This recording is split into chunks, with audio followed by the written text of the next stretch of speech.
کہ ہم پاکستان کو آئسولیٹ کرنے جا رہے ہیں، جیسا کہ پاکستان اس کو بنا کے پیش کر رہا ہے، بلکہ اس کو اپنے منشور کا حصہ بنایا، اور اس کو منشور کا حصہ بنانے سے پہلے یہ چیزیں باقاعدہ ڈسکس ہوئی کہ بھائی یا تو آپ یہ معاملات ہمارے ساتھ طے کریں، نیگوشیٹ کریں، ہمارے درمیان جو ڈسپیوٹ ہیں ان کی ریزولوشن کا کوئی راستہ نکالیں، ادروائز ہم خود اس کا راستہ نکالیں گے۔ اور خود راستہ نکالنے کا مطلب یہ ہے کہ جو بھی انٹرنیشنل ڈپلومیٹک فورم ہیں ان سے آپ کو جو ہے وہ باہر نکال دیا جائے گا۔ اور یہ بات آپ کو پتہ ہے کہ گزشتہ 5 سال سے انڈیا کی فارن پالیسی کے مین جو آپ کہہ لیں کہ ایک ایلیمنٹس ہیں ان میں سے ایک ہے جس پہ زور دیا جا رہا ہے۔ اور نہ صرف یہ بلکہ اس کو جب انہوں نے ری اینالائز کیا تو انہوں نے اس بات پہ باقاعدہ اعلان بھی کیا ہے کہ ہم اپنی اس پالیسی میں کامیاب رہے ہیں، اور ہم نے پاکستان کو جو ہے وہ آئسولیٹ کر دیا ہے، جس کے لیے مودی صاحب نے لفظ استعمال کیا تھا ایکڑی نکالنا، کہ ہم نے پاکستان کی ایکڑی نکال دی ہے۔ تو اب یہ چیز سامنے رکھنے کے بعد وہ ایکڑی نکالنے سے لے کے آج تک بھی 2-3 سال تو ہو چکے ہیں نا، تو اس کے بعد جتنے بھی ایونٹ ہوئے انٹرنیشنلی اس میں پاکستان کا رویہ کیا رہا ہے؟ اب آپ یہ کہتے ہیں جی کہ انہوں نے 40 ملکوں کو انوائٹ کیا۔ جناب، اس طرح کے جو فورمز ہوتے ہیں اس میں کوئی کسی کو انوائٹ نہیں کرتا، اس میں ایک جو ہے بیہائنڈ دا سین ایک ڈپلومیسی ہوتی ہے، ملک باقاعدہ درخواستیں دیتے ہیں، اپنا اثر رسوخ استعمال کرتے ہیں کہ جی یہ فورم ہو رہا ہے، آپ کا اس میں کی رول ہے تو آپ ہمیں بھی اس میں شامل کریں، تو پھر انویٹیشن آتی ہے، آپ آنکھیں نکالیں سرحد کے اس پار بیٹھ کے اور آپ کہیں کہ جی ہم کسی ایسے فورم میں شامل ہی نہیں ہوتے جس میں انڈیا شامل ہوگا، تو پھر آپ کون سے فورم میں شامل ہوں گے؟ مطلب انڈیا کو آپ نے اگر خود ہی جو ہے ایلیفینٹ ان دا روم مان ہی لیا ہے، اور وہ ماننے کے بعد بھی آپ کو ابھی تک اتنا جو ہے وہ فہم نہیں ہے کہ اگر ہم یہ شرط رکھیں گے کہ جس فورم کو انڈیا لیڈ کرے گا یا جس میں اس کی ایک بڑی ایک سپریمیسی نظر آئے گی، ظاہر ہے اس میں ہم شامل نہیں ہوں گے، تو پھر آپ کو دنیا میں ایسا کوئی فورم ملے گا ہی نہیں جس میں ایسا نہیں ہے۔ اس کی وجہ یہ ہے کہ انڈیا ایک تو آپ کا پڑوسی نیکسٹ ڈور نیبر ہے، تو جو جیوگرافکلی ظاہر ہے کہ دنیا کی جو پالیٹکس ہے وہ اس حساب سے بھی تقسیم ہوتی ہے کہ کوئی ملک کہاں پہ واقع ہے، تو اس حساب سے آپ دیکھیں گے تو آپ جہاں جائیں گے آپ کو انڈیا کا سامنا کرنا پڑے گا۔ آپ دونوں کا تعلق جو ہے وہ گلوبل ساؤتھ سے ہے، آپ اس سے کتنا انکار کریں اور آپ کہیں نہیں جی ہمارا تعلق گلوبل ساؤتھ سے نہیں، پہلے آپ نے 70 سال اس بات پہ صرف کر دیے کہ ہمارا تعلق جو ہے وہ جنوبی ایشیا سے نہیں بلکہ مشرق وسطیٰ یا سینٹرل ایشیا سے ہے۔ تو چونکہ آپ ایک حقیقت کو توڑ موڑ کے دنیا کو ہضم کرانا چاہتے تھے، اس لیے کسی نے اس کا سیریس نوٹس نہیں لیا، اور 70 سال کی جمع خرچ کے بعد آپ ابھی تک ساؤتھ ایشیا میں ہی ہیں، لیکن آپ کے 70 سال اس بات پہ ضائع ہو گئے اور اس کے ساتھ جڑی ہوئی ہزاروں اپارچونیٹیز بھی ضائع ہو گئی، چونکہ آپ اپنے آپ کو ایک خطے کا حصہ ہی نہیں سمجھتے۔ تو اس خطے کے جو مسائل ہیں، اس کے جو دکھ درد ہیں، اس میں جو ڈیولپمنٹ کے ایشوز ہیں، انویسٹمنٹ اور ٹریڈ کے ایشوز ہیں، پیس اور وار کے ایشوز ہیں، اس میں آپ کیا رول پلے کر سکتے ہیں؟ آپ تو خوابوں کی دنیا میں ایک دوسرے اور خطے میں آباد ہیں۔ بیسیکلی 70 سال آپ نے اس پہ ضائع کیے، اب آپ کہتے ہیں کہ آپ گلوبل ساؤتھ نہیں ہیں۔ اب یا مجھے اس بات پہ سمجھ نہیں آ رہی کہ یا میں کہیں اٹکا ہوا ہوں یا پھر پاکستان کے جو پالیسی ساز ہیں وہ کہیں بہت برے طریقے سے میس اپ ہوئے ہیں انٹلیکچولی۔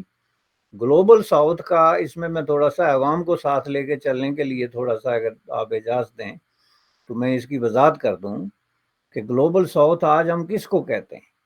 جس چیز کو ہم آج سے 30-35 سال پہلے تیسری دنیا کہتے تھے۔ تیسری دنیا کیوں کہتے تھے؟ جب سوویت یونین زندہ تھا تو ہم کہتے تھے جی ایک دنیا ادھر ہے جو ویسٹرن ورلڈ ہے جس کو وہ آزاد دنیا کہتے تھے اور ترقی یافتہ دنیا کہتے تھے، دوسری دنیا وہ ہے جو سوشلسٹ ہے اور اس کو سوویت یونین لیڈ کرتا ہے، اور تیسری دنیا باقی بچتی ہے جس میں یہ ساری دنیا بچتی تھی، جس میں ایشیا تھا، افریقہ تھا، لاطین امریکہ کا تھا، بے شمار ملک تھے، اس کو ہم تیسری دنیا کہتے تھے۔ سوویت یونین کے ٹوٹنے کے بعد 1-2 ڈیکڈز کے اندر جو تبدیلیاں آئی دنیا میں، اس میں پھر لوگوں نے اس کو تیسری دنیا کہنا چھوڑ دیا، چونکہ درمیان سے دوسری دنیا ہٹ گئی تو تیسری کیسے رہے گی؟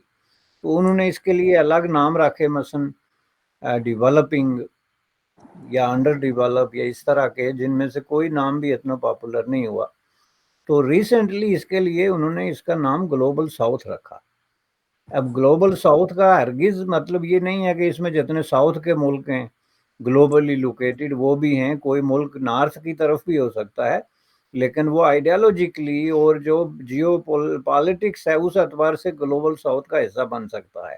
اس بنیاد پہ دنیا میں ایک نئی گروپنگ ہوئی جس کو انڈیا نے لیڈ کیا، اور اس پہ میرے خیال میں ہماری کئی دفعہ گفتگو بھی ہوئی۔ انڈیا نے جو ہے وہ گلوبل ساؤتھ کی جو میٹنگ کی، اس سے پاکستان جو ہے وہ without any explanation, without any rational کسی لاجک کو پیش کیے بغیر جو ہے اس سے پورا اسرار طریقے سے اس نے اپنے آپ کو باہر کیا کہ چونکہ یہ انڈیا کر رہا ہے اس لیے ہم اس میں شامل نہیں ہوتے، حالانکہ اس سے آپ باہر ہو ہی نہیں سکتے۔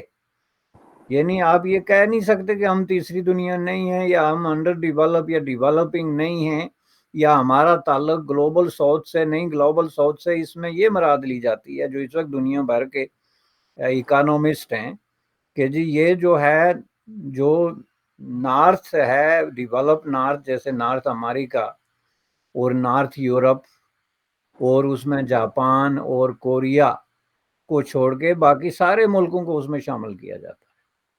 تو اس میں ایک آپ سر نکالیں اور کہیں کہ نہیں جی ہم اس میں نہیں ہیں اس لیے کہ اس میں انڈیا ہے، بھائی اس میں تقریباً کوئی 170 سے زائد ملک فال کرتے ہیں اور سب شامل ہونے کے خواہش مند ہیں، چونکہ یہ ایک مطلب ایک گروپنگ ہے، economic political geo political grouping. آپ کچھ کہہ رہے تھے غالباً؟ میں یہ کہنا چاہ رہا تھا، آپ اس کو کہہ رہے تھے نا کہ گلوبل ساؤتھ کی، اگر لیٹ سے برس صاحب انڈیا اپنے آپ کو کلیم کرتا ہے جی ہم گلوبل ساؤتھ کے لیڈر ہیں، and then it has issues with Pakistan, it has issues with many other countries even, وہ اس کو ڈیٹیل میں نہیں جاتے ہم، لیکن پاکستان کے ساتھ تو ان کے بڑے ہیں، لیکن انڈیا ڈپلومیٹکلی پاکستان کو یا پولیٹیکلی آئسولیٹ کرنے کی بھی کوشش کرتا ہے۔ When you have a leadership تو پھر آپ ایسے بیہیو نہیں کر سکتے کہ آپ کہیں گے کہ جی ٹھیک ہے میں اس ملک کے لیے، بنگلہ دیش تو گلوبل ساؤتھ کا ملک ہے ہم اس کے ساتھ چلیں گے، سری لنکا تو ہے، افغانستان تو ہے، لیکن پاکستان نہیں ہے، ہم اس کو جو ہے اس کو ان چیزوں کی بیس پہ وہاں پہ آپ بیٹھ کے اگر لابنگ کریں گے یا وہاں پہ بیٹھ کے آپ باقی گلوبل ساؤتھ کو کہیں گے آپ ان کے بھی خلاف ہوں، تو یہ تو پھر ایسے ہی ہے نا جیسے امریکہ کہہ رہا ہے جی کہ ہم رشیا کے خلاف ایک محاذ جو دنیا میں کھولا ہوا۔ سو آپ کو نہیں لگتا کہ یہ انڈین لیڈرشپ کا بڑا مایوپک ویو ہے؟ اگر آپ نے بڑا سوچنا ہے تو دین آپ کو باقی لیڈرشپ کو دنیا کو بھی ساتھ لے کے چلنا ہے، یا آپ یہ سمجھتے ہیں کہ اگر انڈیا نے اس طرح کی کوئی پولیٹیکل سیٹلمنٹ یا اس طرح کی پولیٹیکل فریم ورک کی کوشش کی اور وہ پاکستان کو ساتھ لے کے چلے گا تو پاکستان ظاہری بات ہے Pakistan puts a question on Indian leadership. And Pakistan doesn't want کہ India to be the regional hegemon or to be the regional policeman. آپ کو نہیں لگتا کہ ایک ایکٹیو کانفلکٹ یا ایک ایکٹیو جو چیلنج ہے انڈیا اور پاکستان کے جو مسئلہ ہے، یہ انڈیا کے لیے اٹ سیلف ایک پرابلم بھی ہے to be the leader of the global south, because اس کو سلیکٹیو ہونا پڑے گا؟ اس پہ آپ کیا کہتے ہیں سر؟ اس پہ میں نے بڑا غور کیا ہے جی، یہ جو ہے نا یہ انڈیا کا نہیں پاکستان کا مسئلہ ہے۔ اس کو آپ اس نظر سے دیکھیں کہ پہلے یہاں اس پالیٹکس میں جب global south was not in the picture, تو یہاں جو ریجنل ہیجمونی کی آپ بات کر رہے ہیں وہ تھی ساؤتھ ایشیا کے حوالے سے۔ آپ کو پتا ہے کہ جب سارک شروع میں جو ہے 20-30 سال پہلے سارک کا آئیڈیا آ رہا تھا، تو اس وقت سب سے بڑی ڈسکشن اس بات پہ ہو رہی تھی کہ یہ ان خطے کا مقدر بدلنے والی ایک پروپوزل ہے، اور اس وقت اس پروپوزل کے اندر جتنی گرم جوشی اور جتنے امکانات نظر آ رہے تھے اتنے یورپین یونین میں نہیں تھے۔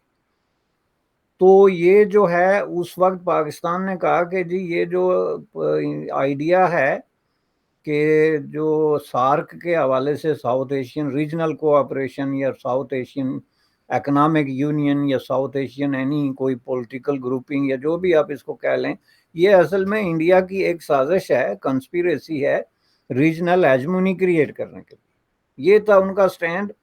اس لیے ہم جب تک انڈیا برابر پہ نہیں آتا ہم جو ہے اس میں شامل تو ضرور ہیں، لیکن ہم اس کو پورے طریقے سے آن نہیں کرتے۔ شامل ضرور اس لیے ہیں کہ ظاہر ہے اس وقت کی جو پالیسی تھی اس میں اتنی بھی فیلئر نہیں آیا تھا کہ آپ بالکل ہی جو ہے ایئر فورم سے آؤٹ ہو جائیں، اس وقت پاکستان کسی نہ کسی حد تک اختلاف رکھنے کے باوجود کسی نہ سم ہو ایک انگیجمنٹ کی پالیسی جو ہے اس کو پریفر کرتا تھا، اس لیے وہ سارک میں شامل ہو گیا۔ لیکن پاکستان کی لیڈرشپ نے وقتاً فوقتاً اس طرح کا وہاں پہ سٹینڈ لیا۔ اب آپ مجھے یہ بتائیں کہ آپ بات کریں گے ساؤتھ ایشیا کی، اس میں ریجنل کوآپریشن کی، اس میں ساری جو پالیٹکس ہے اس میں، تو اس میں جو انڈیا کا اپنا سائز ہے، جو اس کا رقبہ ہے، جو اس کی آبادی ہے، جو اس کا پوٹینشل ہے، اس سے تو آپ انکار نہیں کر سکتے نا۔ اس سے آپ انکار کریں گے تو آپ کسی اس طرح کی ریجنل گروپنگ میں جو اکنامک پرپس کے لیے بن رہی ہے شامل ہی کیوں ہو رہے ہیں؟ آپ اس میں کسی ملک کو ایکسپلائٹ کرنے کے لیے تو شامل نہیں ہو رہا ہے نا، کہ آپ اپنا جو ہے وہ سائز کٹ کر لیں یا اپنا اکنامک پوٹینشل روک کے ہمارے برابر بیٹھیں تو ہم بھی آپ کے ساتھ بیٹھتے ہیں ورنہ ہم نہیں بیٹھتے۔ یہ اس طرح کی ضد تھی، حالانکہ انڈیا آلریڈی ڈومینیٹ کرتا تھا ساؤتھ ایشیا کو بائی جو ہے ڈیفالٹ آپ کہہ سکتے ہیں کہ ملکوں کی جو اکثریت ہے وہ انڈیا کو فالو کرنے کے لیے تیار تھی۔ پاکستان کے کسی کے ساتھ بھی سوائے سری لنکا کے ایون خوشگوار ہیلو آئے کے تعلقات بھی نہیں تھے۔ تو یہ آپ نہ کہیں کہ یہ انڈین کو ہیجمونی تھی سارک کے حوالے سے جس کو پاکستان نے ڈینائی کیا، یہ بلکہ اس کا الٹ تھا، چونکہ بعد میں جب انڈیا نے اس کے اگینسٹ سٹینڈ لیا تو آپ دیکھیں گے پاکستان بہت بری طریقے سے آئسولیٹ ہو کے تو بالکل کارنر ہو گیا، اور سارک کو انڈیا نے خود اسی طریقے سے چلانا تھا، چونکہ انڈیا کو سارک کی ضرورت نہیں ہے، سارک کو انڈیا کی ضرورت ہے۔ انڈین یہ سمجھتے ہیں کہ ہم اپنے سائز اور اپنے پوٹینشل کے اعتبار سے ہماری یہ ضرورت نہیں ہے کہ ہم یہ چھوٹے چھوٹے ملک جو ہیں بھوٹان اور فلاں ان سے مذاکرات کریں اور ان کو ساتھ لے کے چلیں، چونکہ یہ ان کی ضرورت ہے کہ یہ ہمارے ساتھ چلیں۔ تو اس میں آپ یہ دیکھیں اس سطح سے لے کے تو جب گلوبل ساؤتھ کا ایشو آیا تو اس میں تو انڈیا نے پہلے سے یہ ڈکلیئر کی ہوئی تھی پالیسی کہ ہم پاکستان کو آئسولیٹ کریں گے، چونکہ ہم نے پاکستان کو کہا ہے کہ آپ ہمارے معاملات آپس کے جو ہیں میوچل وہ ڈسکس کر کے ریزالو کریں، جو یہ نہیں کر رہے تو اب ہمارے پاس ایک ہی راستہ رہ گیا ہے کہ ہم پاکستان کو آئسولیٹ کر کے تو اپنا راستہ بنائیں گلوبل پالیٹکس میں جو انہوں نے بنایا۔ تو اس پہ پھر شکوہ نہیں بنتا، یا پھر اس میں آپ انڈیا کو نہیں کہہ سکتے کہ آپ بڑے پن کا مظاہرہ کریں جی ہمیں بھی ساتھ لے کے چلیں۔ یہ تو بہت بڑی سٹیٹمنٹ ہے۔ آپ یہ سٹیٹمنٹ دیں کہ ہم انڈیا کے ساتھ بیٹھنے کے لیے اور نیگوشیٹ کرنے کے لیے تیار ہیں، تو یہ سب مسئلہ ختم ہو جاتا ہے صرف اتنی سٹیٹمنٹ۔ نہیں، یہ تو سر بڑی دفعہ سٹیٹمنٹ دے چکی ہے ہماری سرکار۔ ہر دفعہ آپ کی سٹیٹمنٹ کوالیفائڈ ہوتی ہے جناب۔ جتنی دفعہ بھی ابھی شہباز شریف نے سٹیٹمنٹ دی تھی اس کی پہلی شرط اس نے کیا رکھی تھی کہ 5 اگست 2019 کے اقدامات جو ہیں واپس کیے جائیں، اور وہ جب تک واپس نہیں ہوتے ہم انڈیا سے بات نہیں کر سکتے۔ مسئلہ کشمیر پہ ہم بات کرنے کے لیے تیار ہیں جی، لیکن یہ مسئلہ یونائٹڈ نیشن کی قراردادوں کے مطابق حل ہوگا۔ یہ جو کوالیفائڈ قسم کی سٹیٹمنٹس ہیں وہ ظاہر ہے کہ ان کو اس طرح کی سٹیٹمنٹ نہیں کہا جا سکتا کہ آپ ہمیں ساتھ لے کے چلیں۔ لیکن اب یہ گزشتہ 3 مہینے سے ڈسکشن ہو رہی ہے کہ جی برکس کا اجلاس ہو رہا ہے اور تقریباً 70 کے قریب کنٹریز جو ہیں انہوں نے اپنا انٹرسٹ شو کیا، اور بلکہ اپلیکیشنز دی ہیں بعض نے کہ ہمیں اس میں شامل کیا جائے۔ آپ نے پاکستان کی وزارت خارجہ، کوئی آپ کے تھنک ٹینک، کوئی آپ کے تھنکرز فورمز، کوئی آپ کے فارن پالیسی جو کنسرن لوگ ہیں، کسی کی کوئی سٹیٹمنٹ پڑھی ہے، کوئی مضمون پڑھا ہے کہ برکس ہو رہا ہے جی اور برکس کتنا بڑا پوٹینشیل ہے، یہ G7 سے بھی بڑا پوٹینشیل رکھنے والا، G20 سے بھی بڑا پوٹینشیل رکھنے والا ملک ہے، تو اس میں ہماری پالیسی کیا ہے؟ تو آپ اندر ہی اندر کیا کر رہے تھے؟ اندر ہی اندر کو پالیٹکس تو چل رہی تھی نا۔ یہ جو بلاول صاحب نے کوئی 140 دورے کیے، تو اس کو میں سم اپ یہ کرتا ہوں کہ اس کو آپ یہ مت کہیں کہ یہ اس لیے نہیں ہوا کہ یہ کیئر ٹیکر حکومت آ گئی، یہ تو 2 دن پہلے ہوئی۔ اس طرح کے معاملات مہینوں پہلے طے ہوتے ہیں جناب۔ ڈپلومیسی ایک سلو پروسیس ہے، اس میں جو ہے وہ پاکستان کی گورنمنٹ نے اپنی پالیسی جو خوفناک قسم کی سیلف ڈسٹرکٹیو قسم کی پالیسی ہے اس کا وہ شکار ہو گئے۔ نان انگیجمنٹ کی پالیسی کی وجہ سے انہوں نے ایسے ہاتھی کو جو ہے وہ جا کے اس سے ٹکر لی ہوئی ہے، اور نہ آگے بڑھ سکتے ہیں نہ پیچھے ہٹ سکتے ہیں. انڈیا اپنا کامیابی پہ کامیابیاں طے کرتا چلا جا رہا ہے. ساؤتھ افریقہ میں جو آپ نے مثال دی، انڈیا کا جو ہائی پروفائل جو اس کی ویلکم ہے اور جس طرح کا اس کی سے ہے اور جس طرح کی اس کی انٹریکشن وہ سامنے رکھیں. بھائی صاحب اس میں ایک آخری سوال کرنا چاہتا ہوں تھوڑا سا مجھے. آپ کہتے ہیں کہ پاکستان جو سٹیٹمنٹس ہیں کہ جی یو این کی بات بھی نہ کرے اور 5 اگست کی بات بھی نہ کرے، لیکن جب انڈیا آگے بات رکھتا ہے کہ نہیں جی فار ایگزامپل جی دہشت گردی کو ختم کریں آپ دہشت گردی کراتے ہیں جی ٹھیک ہے، اب یہ بھی تو ایک سٹیٹمنٹ ہے نا. اب اس کو کیسے ایکسپلین کریں؟ پھر وہ کہیں گے جی فلاں کو ایسے سزا دو، اس کو ہمارے حوالے کرو، اس کو کرو، اس کو کرو. اب یہ بھی تو ایک ایسی سٹیٹمنٹ ہے جس کو ظاہری بات ہے جب Pakistan as a counter part جب ٹیبل پہ بیٹھتا ہے تو وہاں پہ یہ تو نہیں ہوگا کہ جی ٹھیک ہے جی 5 بندے انڈیا کو سرنڈر کر کے ان کو وہ سزائیں دیں گے اور پھر وہ کہیں گے جی دیکھو ہماری گلوبل ڈپلومیٹک سکسیس ہے اور ہم نے پاکستان سے یہ کرا لیا. ایسے تو پھر پاکستان بھی نہیں کبھی کرے گا. تو یہ تو دونوں طرف سے. اینڈ دین ایک اور مثال دے دوں، مثال کے طور پہ جیپنیز پرائم منسٹر آتے ہیں، ان سے انڈیا سائن کروا لیتا ہے جوائنٹ کمیونیکے میں جی Pakistan sponsors terrorism. For instance مثال دیجیے سے ہوا بھی ہے، امریکہ جو بائیڈن گئے تھے تو ایسے ہی کروا لیا جی جوائنٹ کمیونیکے کرا لیا. لیکن جاپان اور امریکہ نے کبھی بائیلیٹرلی تو پاکستان کو نہیں کہا کہ آپ سپانسرز کرتے ہیں ٹیررزم. وہ تو کہتے ہیں آپ کی بڑی کنٹریبیوشن، آپ نے تمہارے ساتھ یہ کیا یہ کیا یہ کیا. ابھی بلاول گیا تھا جاپان میں تو جو جاپنیز پرائم منسٹر ہے آؤٹ آف دا ٹرن جا کے اس کو ملا، بلکہ ساتھ بٹھایا آپ نے، جو کہ بڑا ان یوزل ہے. جاپان ایک ڈیولپ کنٹری ہے، دنیا کی بڑی اکانومی ہے.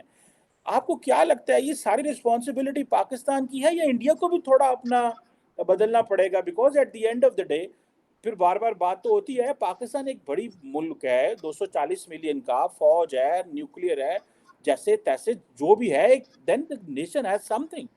آپ کو کیا لگتا ہے کہ پاکستان بس یہ چیزوں سے پیچھے ہٹ جائے اینڈ دین انڈیا کہے جی یہ چیزیں کر کے تو اور ٹیبل پہ تو پھر ہم تمہارے ساتھ چلیں گے؟ ڈو یو تھنک کہ یہ پاکستانی لیڈرشپ کے لیے مجھے تو بڑا مشکل لگتا ہے. آپ کو کیا لگتا ہے اس حوالے سے؟